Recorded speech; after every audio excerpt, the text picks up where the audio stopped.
it back to the people now. Sing the song and it goes like, raise those hands, this is our party. We came here to live life like nobody was watching. I got my city right behind me. If I fall, they got me. Learn from that failure, gain humility, and then we keep marching ourselves. This is the moment, tonight is the night. We'll fight till it's over, so we put our hands up like the ceiling can't hold us.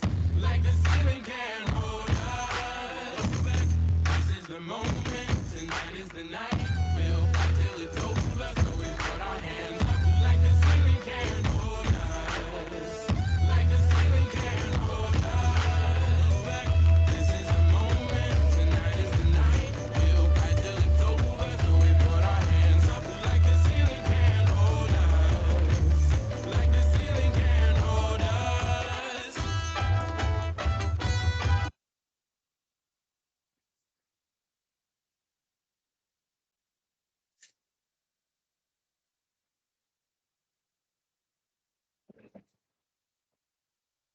Okay.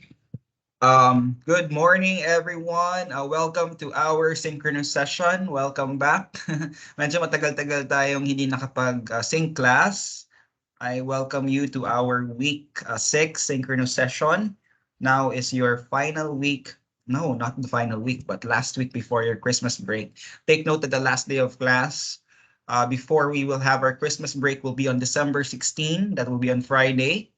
And you will have your 2-week Christmas break. Okay, so take that time to spend it with your family and friends, have fun, enjoy, reflect, just a break from your academic work and task.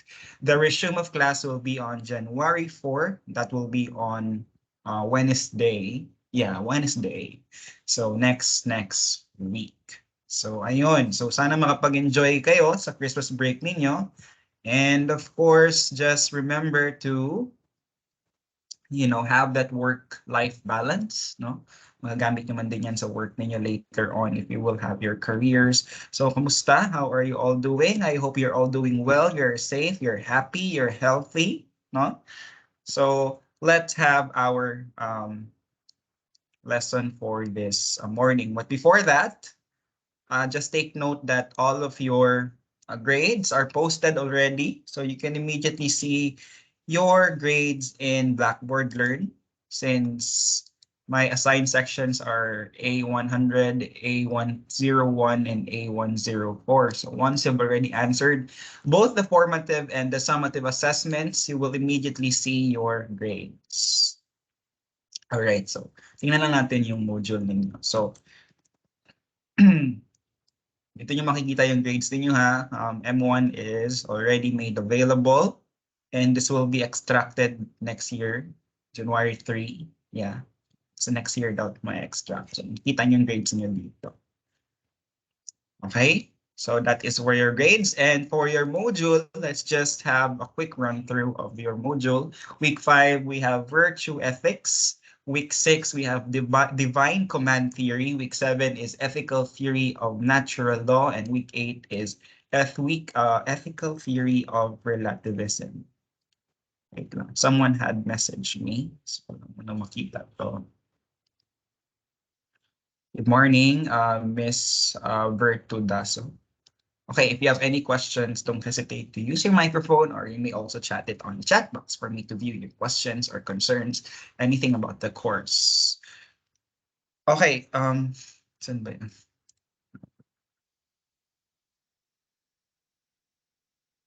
Okay, so ito ha. Ito yung mga lessons natin. And of course, the summative assessment will be on week 8. So take note of this one. Please answer this one. This is very important. And you have 2 formative assessments for this module.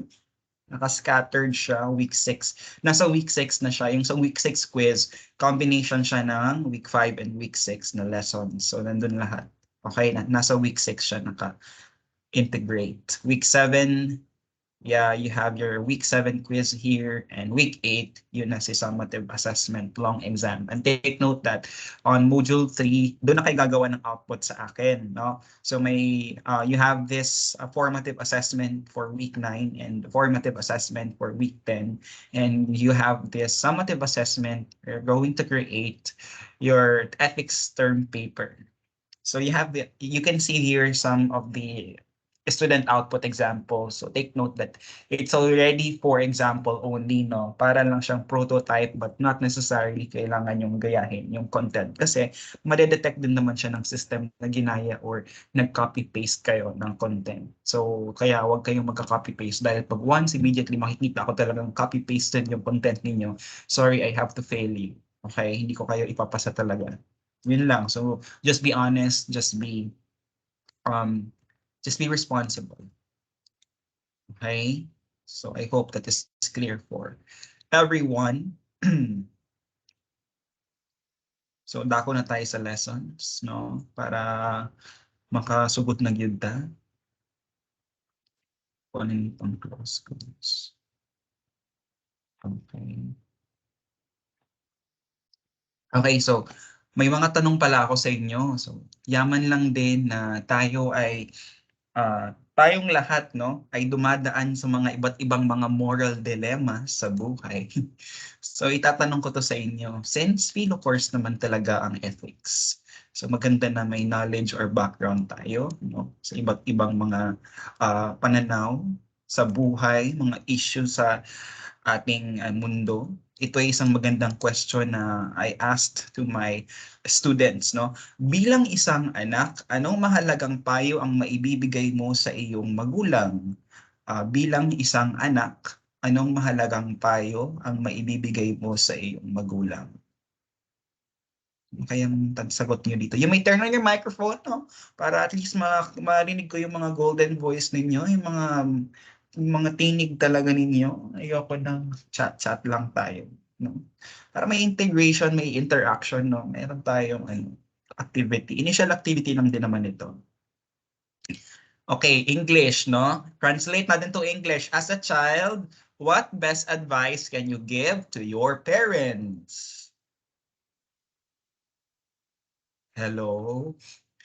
May tao ba dyan? Okay, sige, bigyan natin ng motivation. Okay, plus points. O, +1 sa summative assessment. Sige, para may sumagot talaga, no? Bilang isang anak, anong mahalagang payo ang maibibigay mo sa iyong magulang?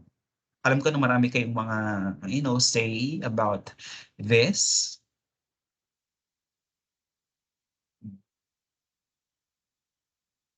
Okay, wala talagang gustong sumagot, no? Wala talagang gustong mag-answer. Bilang isang anak, anong mahalagang payo? So wala kayong maibibigay sa mga parents. About ethics talaga, sir, or pwede kahit Hindi, anong payo? kahit anong payo. Not necessarily talagang ethics talaga, like philo talaga siya. It's more of pretty practical, no? Convenient, depende sa inyo.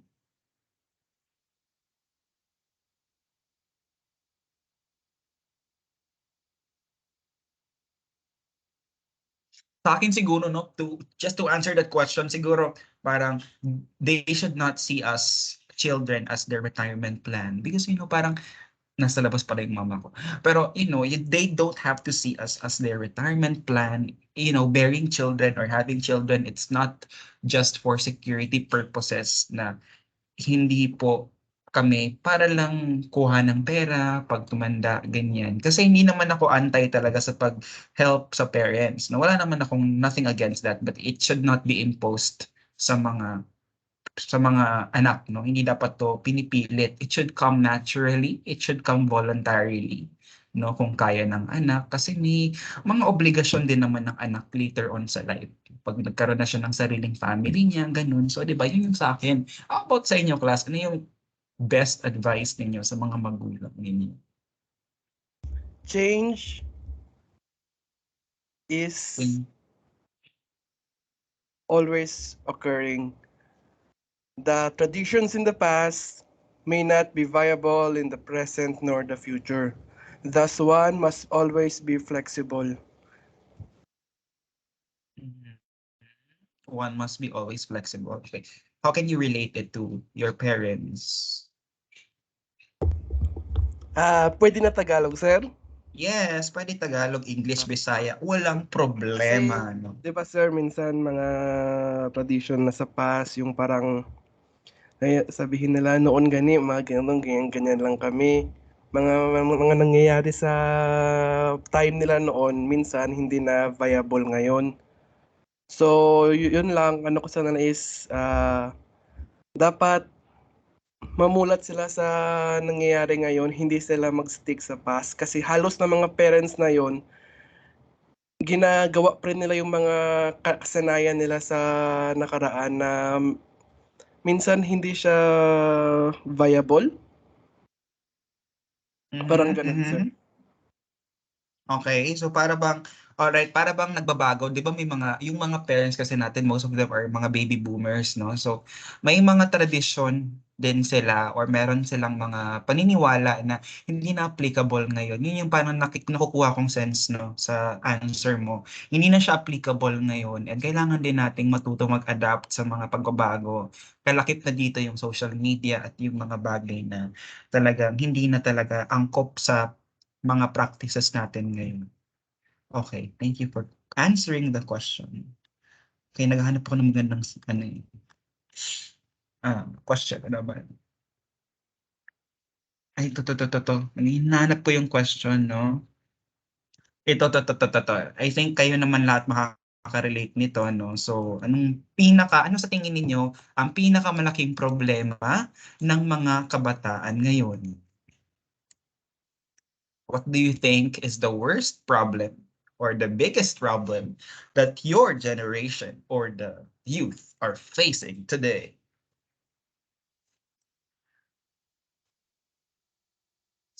Answer tayo. Sige, para may tayo, meron tayong benchmark. So para sa akin, perhaps, ang pinaka-biggest problem na pinagdadaanan ng mga kabataan ngayon based sa mga naka-counsel ko ng mga clients ko, ng mga students, no? I'm also practicing counseling as well, no? So ang nakikita ko talagang problema talaga is yung ano, hindi sa pera eh. Wala talaga sa material thing. Ang problema talaga ngayon, ang sa tingin ko is yung mabilis tayong ma-trigger sa mga pangyayari, no? Ngayon, mabilis tayo mag-worry sa future. Remember, class, the worrying in the future and dwelling on the past is unnecessary stress. So, we have to keep in mind that we have to always stay in the present time, no? So, dapat nating isipin na ang mahalaga kasi ngayon, ang mga bagay pwede pang magbago at yung pag-worry natin sa nakaraan, hindi na siya kailangan or hindi na talaga importante dahil may mga bagay na pwede tayong gawin. There are things that we cannot change. There are things that we can change. Remember that, no? May mga bagay that we still have to let go kasi wala nating magagawa doon eh. What we have control is now. Stay right now here listening to me, no? Stay right now at the present moment. So ayun, madali tayong matrigger sa mga nangyayari sa ating mundo. Kayo ba? Ano bang mga pinakamalaking problema ang sa tingin ninyo ng generation ninyo talaga ay namumroblema?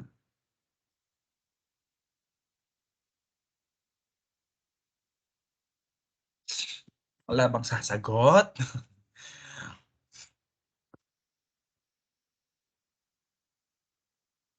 Okay, 5, 4, wala talagang gustong sumagot. Okay lang, opinion lang naman to, class. Wala namang mali at tamang sagot. Hindi naman necessarily na yung pinagdadaanan ninyo. It's just that what you see on the environment, no, in your colleagues, sa mga kilala ninyo. Yun lang, no. Hello, Okay. sir. Pwede mag-answer. Okay, go. Sure, go on. For me lang is, I think, parang unguided, parang hindi gani sila guided sa exposure sa internet, sir.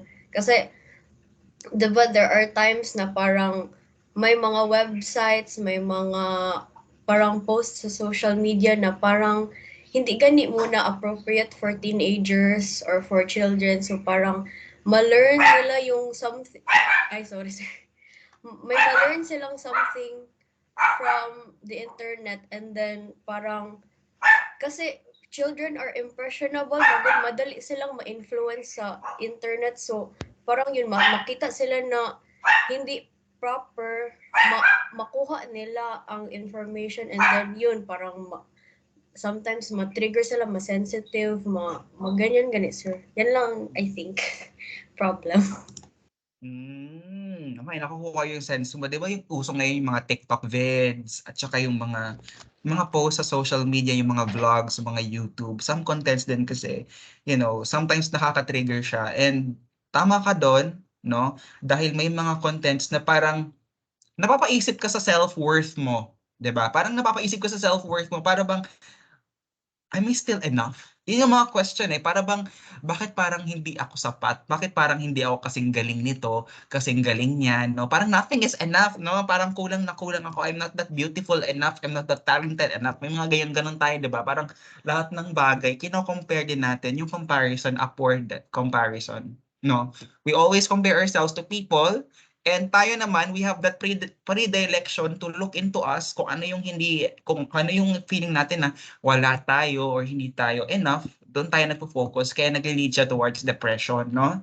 Loneliness, sadness, despair, no? Tsaka ang lungkot lang dahil ba parang sa mga kabataan na yun, para bang lagi tayong we always want to be better compared to others. Well, comparing class, no? When we compare, it should be comparing because we want to learn, no? We want to be better, but not to the sense that we will feel bad about ourselves, because first and foremost you have to keep in mind that you are all accepted, that you are all enough, no? Kayo lang makakapag yung self-talk ninyo sa sarili ninyo. Tsaka pag may positive self-talk kayo sa sarili ninyo, one example that I can cite is yung sa body love ba yun, or sa mga katawan ninyo, no? And another thing is sa skin, no? Kung kung hindi man ganun ka-flawless compared to others, or someone like that, or someone na, na makita ninyo sa social media, you don't have to feel bad about it. You don't have to feel bad about yourself. Remember that, no? Okay? Thank you for sharing that, no? May mga gusto mo bang sumagot sa question na to? Hello, sir. Yes, yes, yes. Pwede ako magsagot po. Sure, you may. So, ang problema ng mga kabataan ngayon is one word po, is disobedience. Kasi mga youths nowadays po nagiging parang, in other words, parang nawang crisis nga ngayon, or dahil sa mga technologies like gadgets, like yung Facebook, yung TikTok, yung other apps, or even the websites na seek nila, diyan na maglilid ng disobedience sa mga kabataan ngayon. And even so, dahil sa pag-disobedient nila, nagiging worse to worse na ang tawag ito? Yung mga careers nila, yung mga desires nila, ganun. At ano pa? Ito din, sir, when it comes din sa obedience po, naging parang desperado na ang buong pamilya kasi napa-epekto ito sa isang pamilya kung mag-disobey kasi yung kabataan. Kasi ngayon kasi parang example, may kasintahan na, tapos walang approval ng parents. So wala na, or even so, the worst comes na wala na po siyang time sa kanyang parents kasi sa kanyang parents. So mag-lead yan ng mga sa disobedience. Kasi ngayon kasi ang generation natin sa mga kabataan iba kasi sa dati. Kasi hindi ko na-remember yung sino nagsabi na i-kumpara yung generation dati sa mga magulang natin kumpara sa kabataan ngayon. So iba-iba talaga ang generation. So ang nakita ko kasi ngayon ang disobedience, kasi nakita ko talaga sa FB almost na mga friends ko kasi mga appropriate masyado yung mga quote nila kasi which means makabring sa ano ko sa parang gusto ko ganyan which is appropriate tapos hindi maganda sa patingin sa mga kabataan. So yun po, magbibigay ng disobedience sa Mm. mga yun lang. Oh, I see. Nakita ko yung sagot mo. Yeah, kasi 'di ba yung mga kabataan ngayon mahilig talaga silang gumala, umalis, no? Tsaka influence na rin siguro yung mga kaibigan nila. Okay, thank you for sharing that answer, no? No, nakuha ko din yung point mo. Thank you. Thank you so much. Okay, so perhaps tapos na tayo sa initial activity natin. Pwede na tayong dumako sa lesson. Thank you pala sa mga sagot ninyo, no? Salamat pala sa mga sagot ninyo. So, punta na tayo sa ating munting lesson. Munting lesson, no? Joke. Punta tayo sa ating lesson, Virtue Ethics. Pan kong slides, no?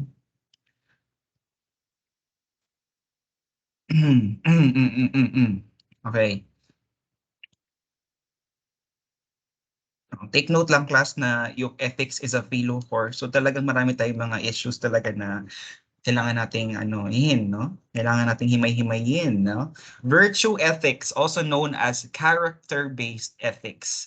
This is where we have the notion that a right action is the action of a virtuous person would do in the same or under the same circumstances. So even though kahit saan ka man pumunta, no, yung virtue na yon na na-develop mo, yun talaga yung ipapakita mo sa lahat ng mga situations or experiences mo sa life or kung ano man, saan ka man mapunta, no?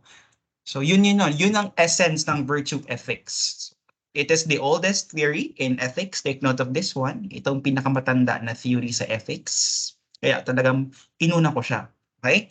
Also known as Aristotelian ethics or Nicomachean ethics. If you're going to research more about virtue ethics, ito yung other terminologies niya na pwedeng ma-derive. So, again, concerned siya with the entirety of a person's life rather than particular episodes or actions. So, what I'm trying to say here is talagang tinitignan. Paano ba mamuhay? Si Sir said, ganon. Tinitignan paano mamuhay ang isang tao. How he or she lives his or her life. Hindi naman kung isang particular episode lang, but ang kabuuan. So, virtue ethics or Aristotelian ethics, dahil si Aristotle din may mga foundations, may mga nabigay din siya na concepts din sa virtue ethics. It is grounded in the formation of one's character as a way of being and in living in harmony with the human person's proper end. So, talagang character-based siya, kumbaga, dahil may mga values din akong ipapresent sa inyo. Okay? Yun yung mga values na yun yung parang universal values daw na dapat tayong lahat, we should live and abide by it. Okay, so let's continue with the discussion. It looks at the virtue or moral character of the persons carrying out an action. Rather than ethical duties and rules, this correspond to the ontological or Kantian ethics, or the consequences of particular actions. This corresponds to utilitarianism. Okay? So yun, no, hindi siya kagaya nila. But bagkus ang virtue ethics daw ay nagfo-focus daw sa moral character, no, ng isang tao na gumagawa ng action. Okay? So doing a virtue should come with firmness of character that it's not easily swayed or influenced. So pag sinabi nating character, no, ibig sabihin ito yung paano mo dalhin yung sarili mo. So I want also to highlight this one, to take note. It should be character over competence. Why is it so? Kasi pag may character ka, ito kasi yung na-learn ko din sa institution natin sa Mapua, ano. They search for people who have that good character rather than people who are competent so much. Okay? Because when you are someone who has a very good character, mas madali kang mag-adapt, makisalamuha sa mga tao, kasi team kayo ganyan. So pag you're working with people, they will really look for people who are really good, has a really good character. and character are being tested through experiences, through circumstances, hardships, through tribulations, and etc. So sa virtue ethics daw, when we do a certain virtue, it should come with firmness. Hindi ka madaling masway sa mga tao, madaling ma-influence sa mga kasama mo. Dahil yun yung character mo, yun ang ipapakita mo. So you choose to do it because you want to be virtuous. And it's not because may episodes lang, pakitang tao lang, but you have to do it because it's you. Ganun yung character mo. Again, virtue ethics emphasize the virtues or moral character of the person. Okay, and this suggests that the way to build a society is to help members to be good people rather than to use laws and punishment to prevent or deter bad actions. So pag titignan natin, hindi siya punitive, no? Hindi punitive ang virtue ethics. Bagkus we want the success of everyone. Kung sa psychology pa, sa theory pa ni Adler, social interest. Okay? So yun.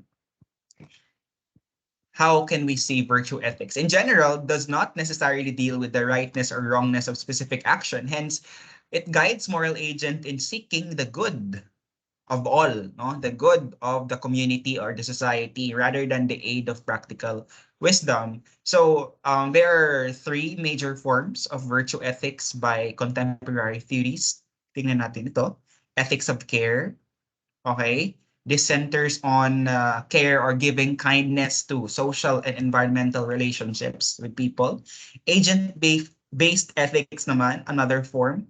It views on the social status of actions as entirely independent on agents, motives, and characters. So what we do, no, is of course dependent on one's motive and character.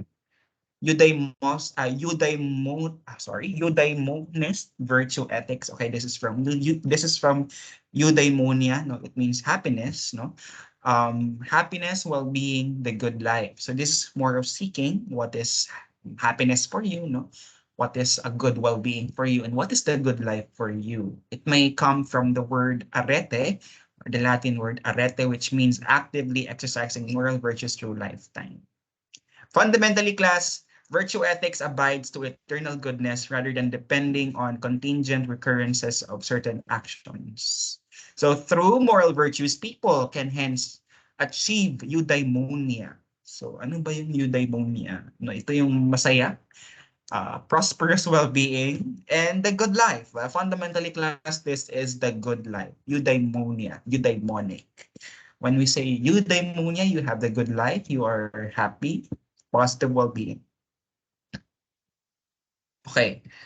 So dito, class, makikita natin yung virtue according to Aristotle. Diba na-mention mo kanina na it is also known as Aristotelian ethics. Diba na-mention ko siya kanina.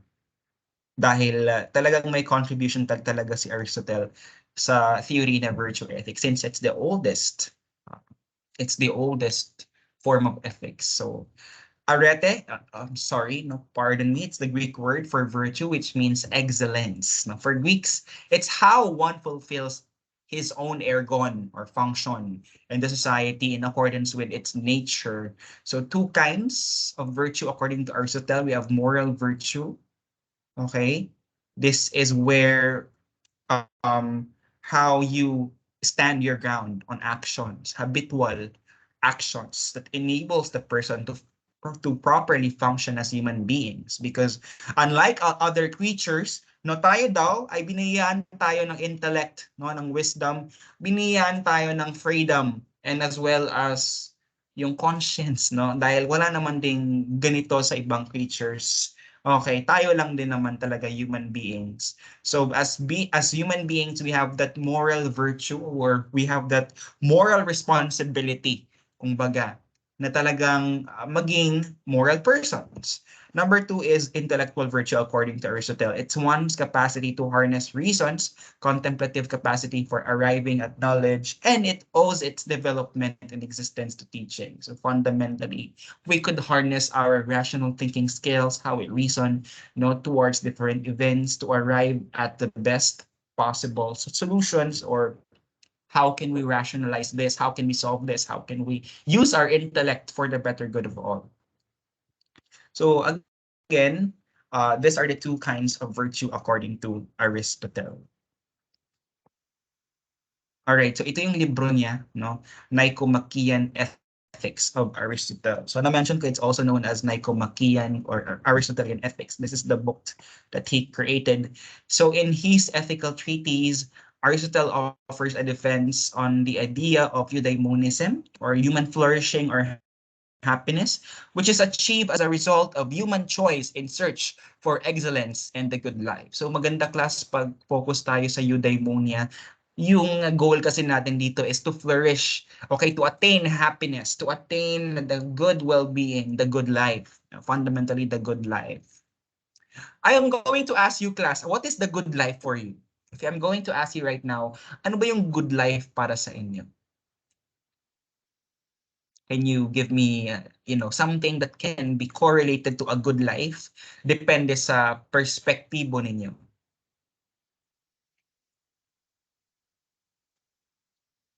Okay, murag walay maningog, no? Manawag ta. Sige, para walagi maningog. Okay, let's call on, sige, let's call someone. Abigail Chua, what is the good life for you? For me, sir, having a good life means living with purpose and having inner peace. Okay, living with purpose and having inner peace. Yun yung dalawa na New Year's resolution ko. Ang ganda ng sagot mo, no? Having purpose and also attaining inner peace. How about others? Let's call on other people. Ang ganda ng sagot, no? How about, let's call on Miss Lauren Isabella Ilagan. What is the good life for you? For me po, having a good life means being surrounded by your loved ones and being able to do good for them po. All right, being surrounded by loved ones and being able to do good for them. So it can still boil down to having your purpose. Thank you for sharing that with us, Ana. Okay, ang ganda ng mga sagot ninyo. Thank you for participating. So now let's define virtue. Since virtue ethics naman din ito, no? Virtue is a state of character which makes a person good and capable of fulfilling his or her ends or telos as a human person. So this should go with consistency and constancy with one's character. Okay, take note of that. Character is not merely any theoretical construct, but a product of constant doing or a way of action in the world. So that's how we act now, how we do things in this world fundamentally. It's a constant doing or a way of being that is made apparent by the possession of actualization of particular virtues or vices. This is your character. Okay, this is still in line with your character. It's how you do things constantly, consistently.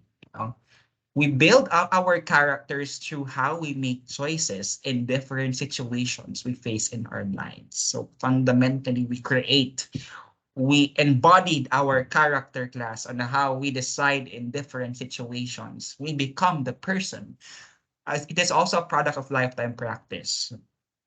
Yaman lang din na virtue ethics. Totoo, no? So talagang paano ka mamuhay, paano ka makipagsalamuha sa ibang tao, paano mo tignan ang mundo. That corresponds to your character, which will relate to your virtue.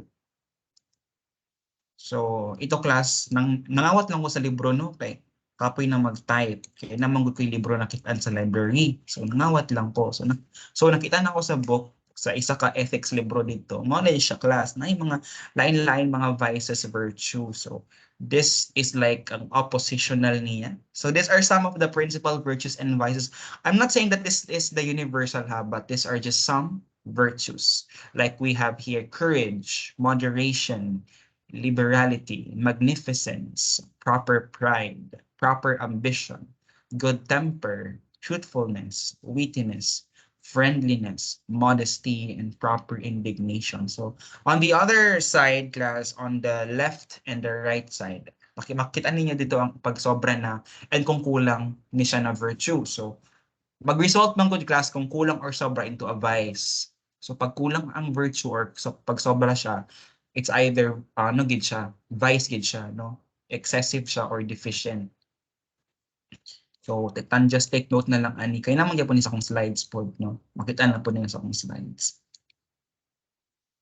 So, ang main na ginaponder gyud ni Aristotle sa iyang book class sa Nicomachean Ethics is what does it actually mean for a human person to flourish? Kay di ba ang si Aristotle kay di ba philosopher man na siya. So, hilig siya mag-question.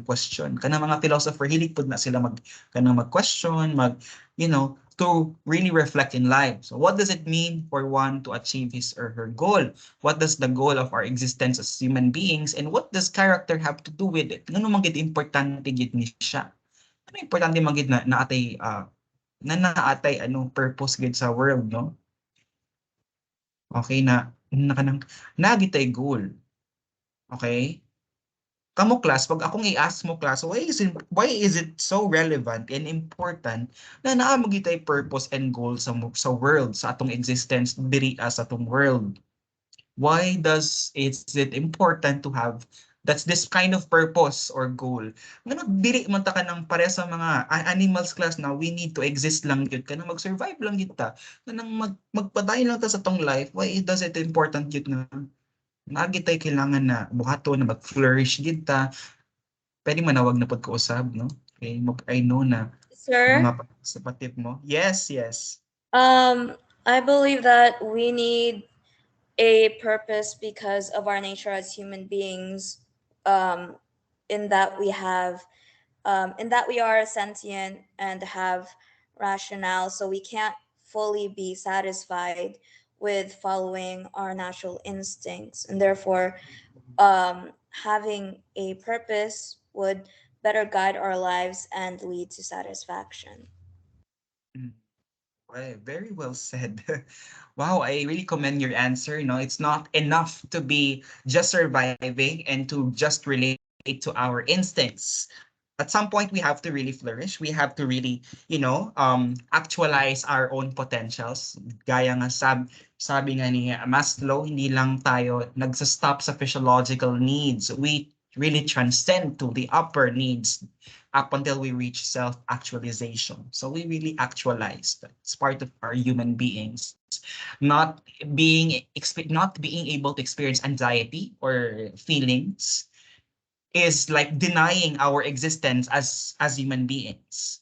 That's how I see it. No, not being able to flourish, not being able to attain what we want to do or our goal in life is denying our humanity. Na pa ba yung gusto mag-answer? Are there anyone who still wants to add on that answer? Sir? Yes, naga-bounce back ang voice. Sige, go. Hello, sir. Anong Yes. question yun? Ang question is, why does we need to flourish? Why does we need to set a goal or have a purpose?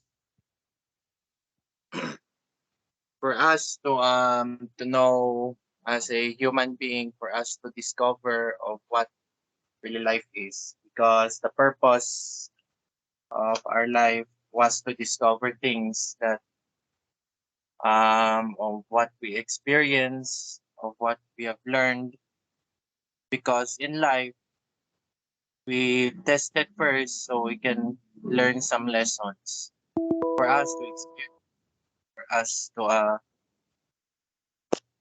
know something of what something really is, what are the things that are used for, or even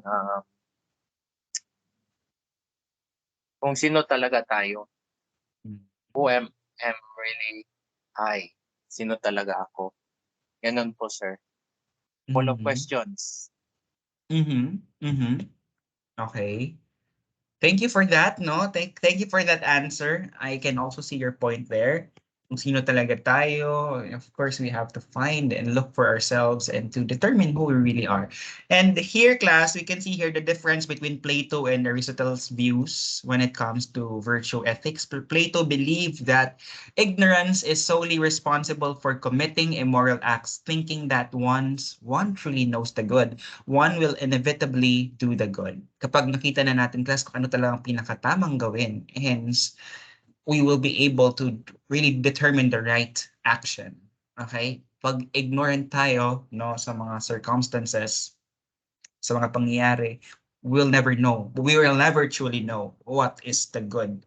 For Aristotle naman, sabi niya, we can fully actualize our potentials. I like this statement. We can fully actualize our potentials as human beings once we understand what being human essentially aims to do and the necessary things to fulfill our function. Ano yung mga kailangan niyong gawin in the most essential and prudent way possible. So, class, huwag kayong matakot na mag-explore on the things that you're uncomfortable with.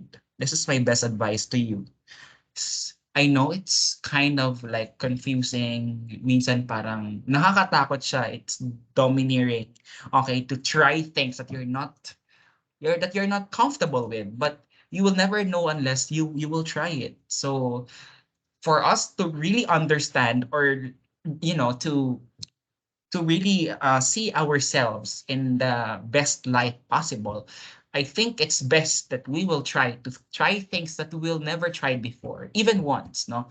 Syempre, hindi kasama doon yung mga vices, no? Hindi kasama mga vices, but I'm pertaining to hobbies, I'm pertaining to different things and experiences like joining some contest, joining events, no? Participating, being a responsible leader, etc. Something like that. So do things that you are not comfortable with. And I believe in that sense, you will really know who you really are. So parang podcast, no? Ang ganda ng ating conversation. Nagiging podcast siya somehow. So this is another good quote. Happiness above all seems to be of this character, for we always choose it on account of something else. Yet honor, pleasure, intellect, and every virtue we choose on their own account. For even if nothing resulted from them, we choose each of them. But we choose them also for the sake of happiness, because we supposed that through them we will be happy. But nobody chooses happiness for the sake of these things, or more generally, on account of anything else. So the essence of this class is happiness can be attained by good character, not because we can gain pleasure, honor from them, okay, and we just choose it because it can make us happy. It can result to happiness, but generally speaking, class, virtue should be implemented, should be embodied, should be performed at the best way possible, and after which happiness will come along the way. Okay? So yun. Okay. So perhaps I will no longer discuss this one because I know that you've already browsed this one. I've already discussed the important parts. Okay. And this is discussed in my lecture discussion. Yeah, perhaps I may say, because we have already still another lesson to still discuss. So yeah, well, basically, pag makikita natin dito, the questions that virtue ethics will deal will is what kind of life should I live? What is a good life for me? And how can I be consistent with my moral actions? So these are the questions that a virtue ethics theorist will try to, question himself. Instead of saying what I do, will my actions produce greater happiness? So this is very much in opposite with this types of ethics. Okay. Yeah, so I hope you have learned something from this, and thank you very much for listening. And let's have another lesson. Wala pa tayo, we will not quit, or we will not end yet, because I have still to discuss this lesson, divine command theory. This has been one of my favorite lessons because, it's kind of close to my heart. Not really close to my heart, but it kind of, it somehow very applicable to a lot of people right now, as their view of religion is the basis of one's morality. All right, I'm going to ask you, class, since we're just going to the next lesson, divine command theory. This is divine command theory, and the question here is, should religion be the basis of one's morality? Do you agree that, that an atheist cannot live a moral life? I want some answer here. I want you to defend or somehow just impart how you view morality and religion. Okay, manawag na punta, no? Let's call another person. Yes, Miss Vertudaso. Um, I think that religion and morality are entirely separate things.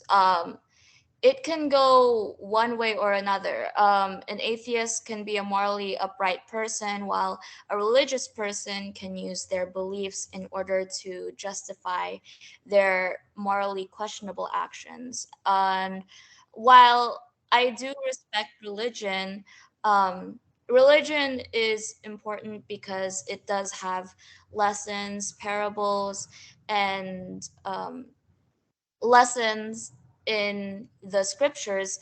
However, I think those beliefs can still be found in a secular setting. Like the golden rule is known by everyone, regardless of whether or not they're Christian.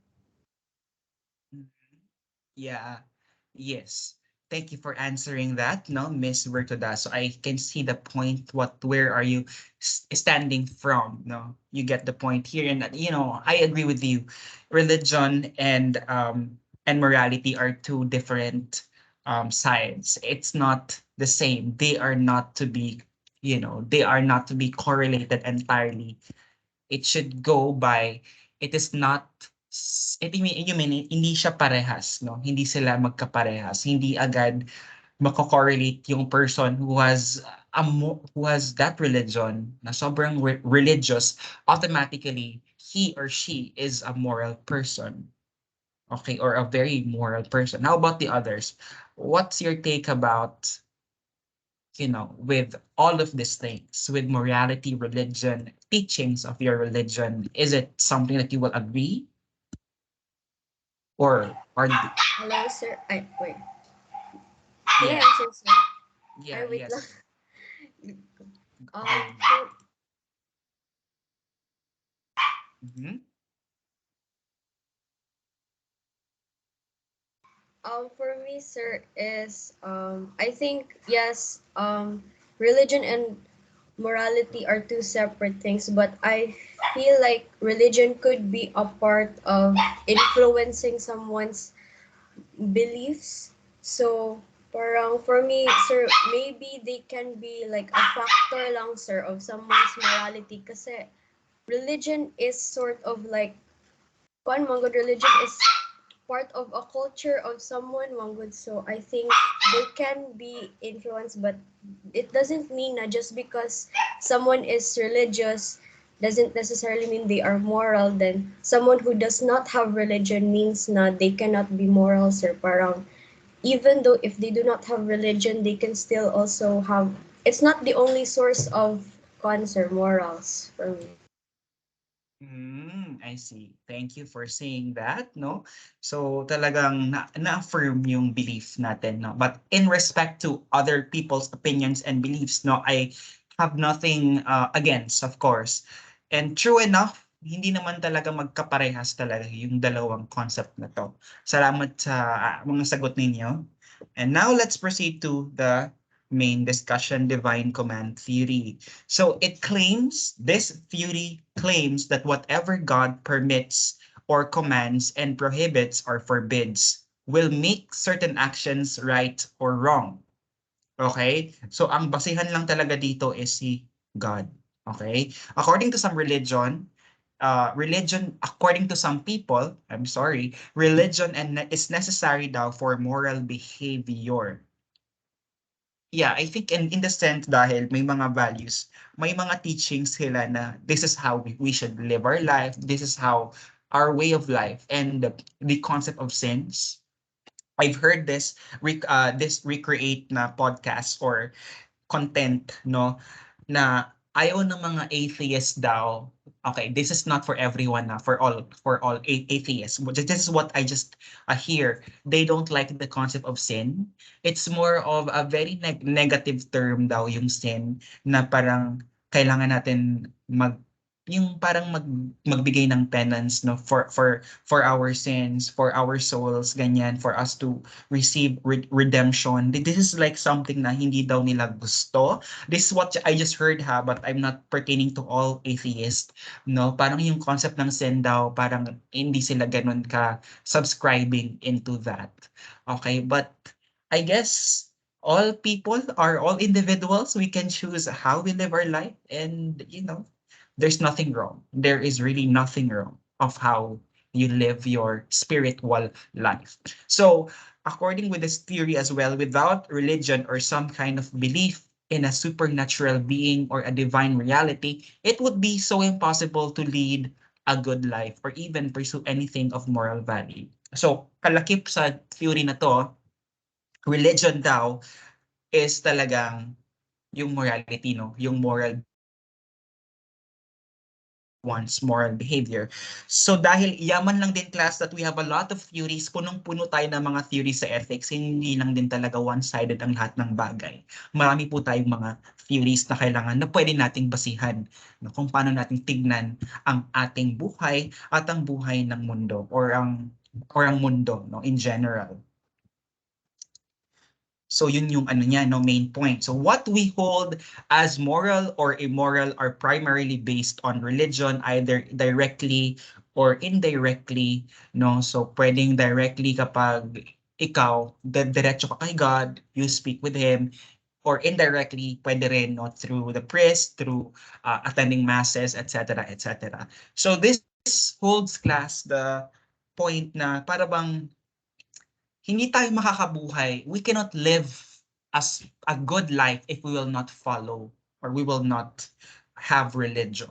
Yun lang yung essence niya. But to me, class, no, to be honest lang, ako kasi parang hindi na ako masyado nag-a-attend ng mass. I don't think it's will help my spiritual life. But I'm nothing against, no, with people who are very religious. It's just that gusto ko lang magkaroon ng personal relationship with God.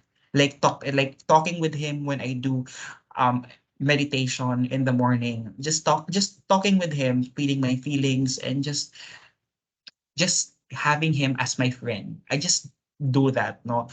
But attending or being so religious, I think I'm not yet on that page, or I'm not yet on that chapter.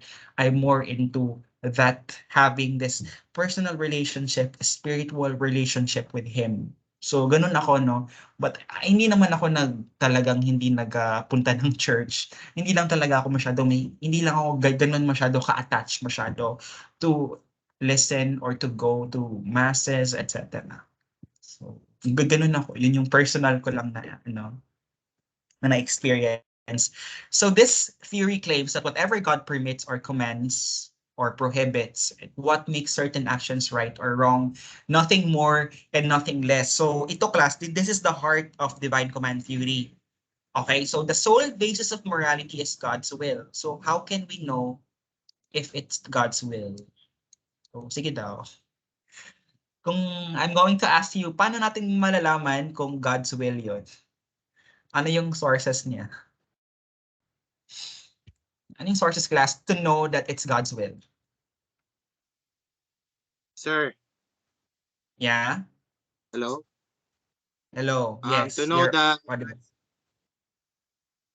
like for example po, if you're asking for a partner, parang girlfriend or boyfriend. So here's the thing po, sir. If you know that if it's the will of God, then when it comes to morality, of course, is your conversation ninyo, whether if it's right or wrong. Kasi hindi lahat ng mga sagot ng Panginoon sa'yo, kasi alam niya na masama yan sa'yo. Because dahil, actually sir, ang answer kasi ng Panginoon sa iyo while on nagpe-pray ka, sir, it's either wait, yes or no. So what's the purpose of no? Kasi ang he made it on a purpose for you to protect your life. So to know the God's will, of course, it's the conversation. Parang if your conversation gets even better and better, so yun, makikita mo diyan sa not on the feeling kundi sa morality diyan sa inyong pag-interact sa isang tao. So yun lang po. Okay. It's either yes, no, or wait. Ang ganda ng sagot mo ha. Nakapag-reflect I ako have a doon. question.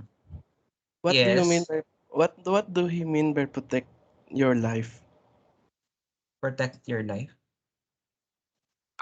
Kasi kasi alam ng Panginoon kasi of course God has a tawag ito, foreknowledge. Alam niya anong mangyayari sa kinabuhi mo. Halimbawa, if you're asking for something, pero sa point of view ng Panginoon, hindi bagay yan sa'yo.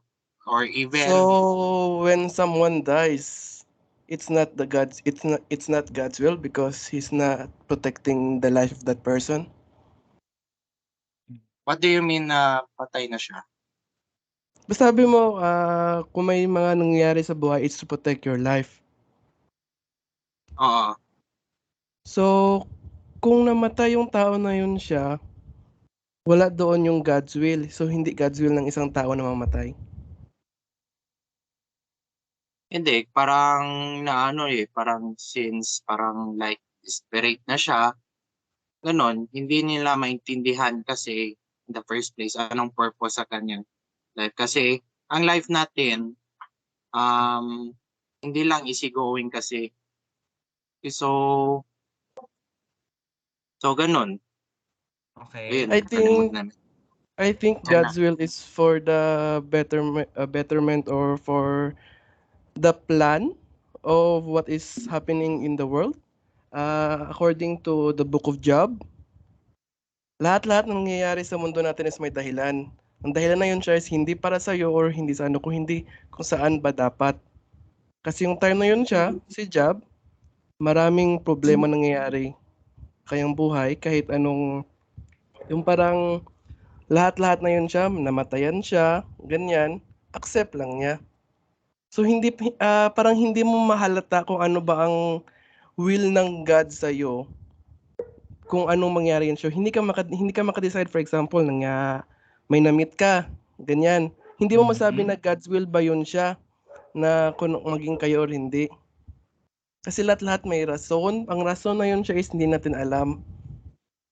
Pero masasabi natin na lahat-lahat nangyayari is God's will. Hindi lang yun siya na, for example, yun siya, hindi ko sa mga atheist dito, pero yun siya ang pagkakaintindi ko sa books of Job in terms of God's will. Okay. Oo. Okay, thank you so much, Mr. Lim and Mr. Gallardo, for sharing those thoughts with us. No, I know that we have a lot of beliefs, and I really respect you with that. So, thank you for sharing all your thoughts with us. Perhaps we could just proceed with our discussion here. Let's proceed with here. So again, the specific and the sole basis of morality is God's will. Yung question ko lang naman dito is nasa next slide. So what are those sources of God's will? These are of course, the Bible or the book. Another is religious people like the priest, the pastor, the imam, okay, for Muslims. Another is what else do we have to take note? Yeah, the voice of conscience. Okay, ito na yon. The voice of conscience, this is that ideal that God speaks to us through that tiny little voice within each person known as conscience. So, conscience class, this is something like nagbibigay sa atin sinasabihan tayo na, uy, wait, stop muna. Mag-reflect ka muna. Uy, mali ang gagawin mo. So, tayo lang ang may conscience. And it's a double-edged sword in a way that it makes us feel anxious. At the same time, it helps us reflect our values, our virtues, if we're still doing the right thing. That is the voice of conscience. And for the divine command theory, it's the voice of God. Okay? So holy scriptures, these are the Bible for Christians, the Quran for Muslims. Religious authorities, these are the people that are knowledgeable of the word of God or of God's word, like the priest, the pastors, the rabbi, and the imam. So these are the sources of knowledge of divine command theory. If there are still others, okay, you may mention it, no? But ito lang yung alam ko na sources of knowledge sa divine command. Here are the justifications why we should obey what God commands. Number 1, God knows everything, being infinite in wisdom and in knowledge. So take note that He is the Alpha and the Omega, the beginning and the end. Number 2, we are all limited in our knowledge and judgments as to what is right or wrong, good or bad. So just take note na limited din tayo, being people, 'di ba? Tao tayo, hindi tayo perfect, no? Ang sinasabi nila si God ang perfect, but hindi tayo perfect dahil human beings lang tayo. Okay? So we're limited. Sometimes we can be we can be mali, no? Pwede tayong maging mali. We could commit also crimes or sins or mistakes. All right. Number 3, God is the ultimate source of morality. Thus, He has the power to reward and punish in accordance to His commands. So, being God as the source of morality, though as human beings as we are, He has this power to, He has this power to either reward you with blessings, like going to heaven, or punish you if you do bad or if you commit sins. And also we are like fearful tayo that we might go to hell, all of those things, that are part of our spiritual life. And here are some of the criticisms of the divine command theory. Of course, we have to be, let's say, kailangan tayo maging open-minded sa lahat ng mga sa lahat ng mga factors, or sa lahat ng mga kailangang tignan sa isang theory. And hence, class, theory siya. When we say theory, it's still falsifiable. So it can still be falsified. It's not absolutely the truth. It's not universally considered to be the right thing in this world. Okay? Lahat ng theories po ganon. Okay, Plato. Okay, Plato asked, these are the criticisms brought by Plato. He asked this question, is something right because God commands it to be right, or it is right, that is why God commands it to be right? So ang essence ng tanong na to, tama bang isang bagay dahil sabi ni God, iyon ang dapat gawin? Or tama lang siya, that is why yun ang sinasabi ni God na tamang gawin? You get the point?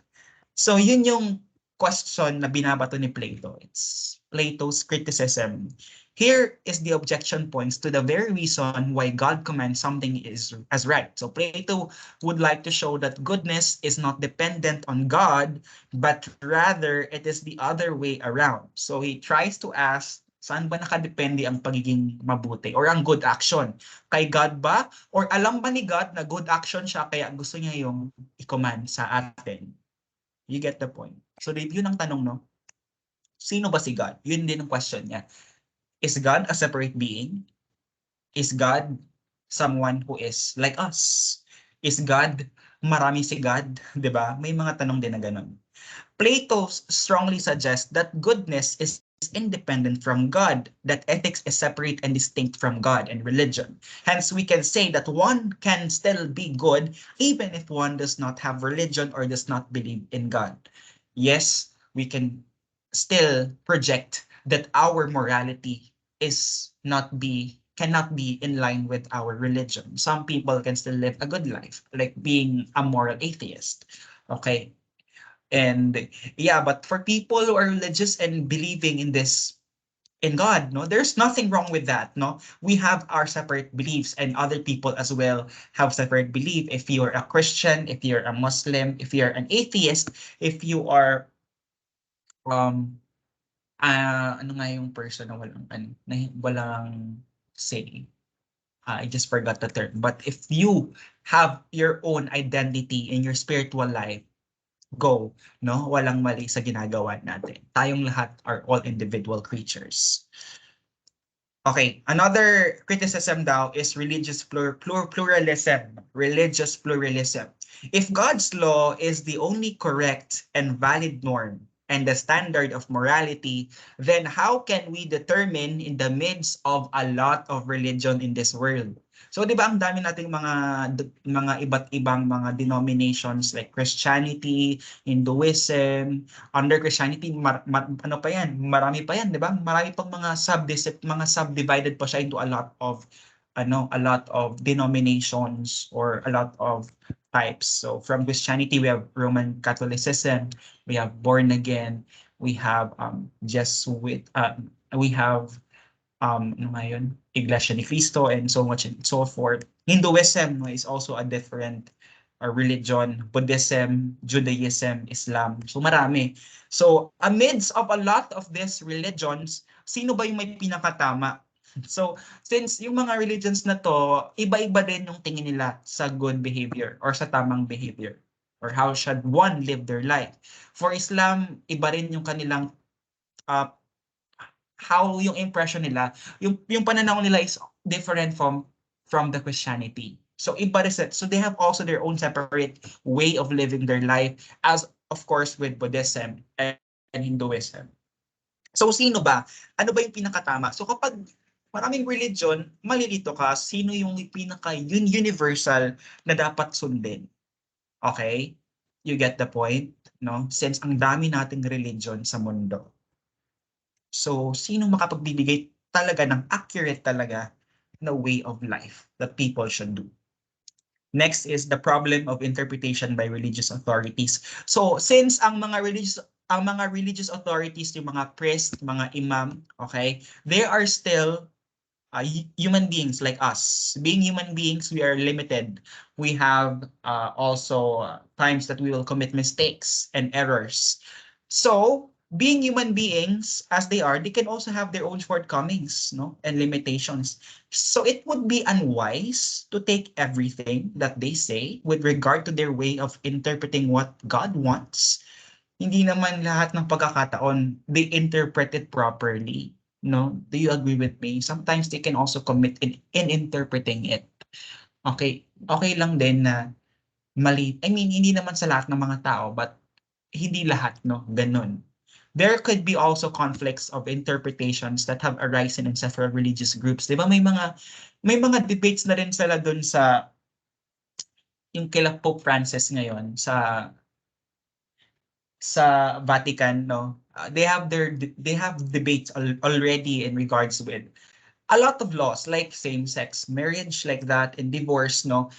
And being asarado katoliko, no, bilang isang gay man, ito lang din yung aking gustong ipahiwatig din sa law na bawal pa rin yung same-sex marriage. Kasi ang pinaglalaban din kasi namin dito, hindi naman talaga yung marriage or yung sanctity of marriage. Yes, part yun. But parte nun is, of course, yung rights namin, no, to have benefits na makakuha ng benefits din sa government. Like the normal couple, mga SSS benefits, mga PhilHealth, no? Pag wala kaming ganun or hindi kami na promulgate sa church or sa isang simbahan, hindi kami mabibigyan ng mga karapatan na na-experience ng mga normal couples, a man and a woman, no? And as well as kung hindi kilala ako na asawa ng isang person na to, wala akong karapatan na mag-decide kung ano yung pwede kong gawin sa partner ko to resuscitate him when he is in medical emergency or needs medical decision, kung anong kailangan kong gawin. Should I cut the tire already or should I resuscitate the person? I have no decision. I have no power to do it. No? So yun lang din ang isa sa mga bagay na gusto namin ipaglaban, yung rights namin sa ganun. And of course, being accepted by the society, no, na couple kami, na kami ay isang na talagang parte kami ng isang community na to. Hindi kami ina-isolate. We are not being isolated. We are accepted. We are not just being hindi kami gina-tolerate lang, ganon. So, yeah, yun lang din. Number 4, fallibility of conscience. So, conscience, this is something that is very spiritual and very personal to us. This is the dictate of the voice of conscience that is really not clear and definite. May mga iba't ibang pagkakataon, class, na binibigyan tayo ng mga kutob na parte lang siguro to na pagiging anxious natin, na hindi ito talaga yung gustong sabihin ni God sa atin. As human beings as we are, we have our human experiences. Iba-iba tayo ng experiences sa particular situations. Ang conscience can be correlated with our emotions, ha? Kung ang ating emotion is talagang ganun talaga, no? Hindi ibig sabihin na conscience siya totally. That's how I interpreted it. Not at all our conscience will lead us to the good best decision as possible. There are still many people who do certain actions that they are commonly viewed as bad and wrong, and they just claim it that they are just following their own conscience. Na because kanimang good, kay nakonsensya ko ba sa kong gibuhat, no? So we use that as an alibi, no? But to be rational to everyone, it's good that we will just be more dapat class logical tayo. We see all the sides of the coin. We just don't become so emotional. We don't let our emotions cloud our judgments. In other words, don't let your emotions cloud your judgments in situations, because there will be consequences. Okay, there will always be consequences when you are faced with moral dilemmas in your life. So being tough, rational thinker, logical, and level-headed will really lead you to the best decision in your life. Okay? So, parang podcast na talaga tayo, class, no? I hope that you're learning. So, may mga na-learn kayo sa akin. Okay, number 5. Another criticism to this theory. Not everyone believes in God. So, central on this belief is that morality is grounded on the divine will, is the assumption that there's still really God, that God is really existing. So, yeah, atheists, many of whom also lived good lives, but do not appeal to any divine authority as a basis of their conduct. When I was still in Ateneo class, one of my teachers in colleges who was teaching philosophy of religion is an atheist. Yeah. So very anong term yan? Ano siya, no? Very fortuitous siya, or ano talaga siya. Ironic, kumbaga, no? My teacher is an atheist who's teaching philosophy of religion. But to be honest to you, class, hindi naman naka-apekto yung belief niya. Actually, in-explain nga niya sa amin, no? Yung concept ng atheism. At mas naintindihan din namin yung concept ng atheism. And he says to us na look at me, class. I don't believe in God, but I'm okay. He always says that to us. And as we look to him, it's okay nga. Okay nga siya, no? He respects people. He is good to people. He can work properly, no? He can be part of any community. And we should start to become inclusive to everyone. We don't stop to isolate people if alam lang natin na, ay, ganun siya, no? Not just being atheism, class, but if people are not the same as compared to the majority, we don't isolate them. Let's be open-minded and to understand, no? To understand and to be kind to everyone. So the fact that there are many people who are moral and who do not believe in the existence of God undermines the claim that we can only be good if we follow God's will. Okay? So yeah, that's the point. No, invoking God's name is easy, like saying na promise yun, mamatay man ko, na kanang mag-invoke kay God ba? You use God's name, sometimes in vain, no? Knowing whether one is really doing or what one claims to be coming from God, like God is watching, mga statements, good class. Kana class, kana ganing mag-ingon mo og something, when you say something na God is watching, you have to really mean it. No? Dili lang mag-ingon ka just for the sake na for the conversation na mutuo siya sa imuha or mag-believe siya sa imuha. You have to be really firm that when you use God's name, it's really true. Okay? It's really from the heart. Okay? So, ayun. All right, so we finally finished all of the slides here. Yeah, these are all of the slides for our lesson on the divine command theory. So I hope meron kayong natutunan sa morning na to. May mga tanong ba kayo? Are there any questions, concerns, clarifications, or violent reactions?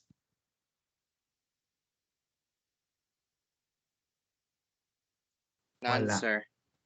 Okay, thank you so much, everyone. Just to remind you all, no, that you will never run out of excuses, but you will run out of time. See you soon. Enjoy your Christmas break. Happy due date today. Bye-bye. Goodbye. See you for now.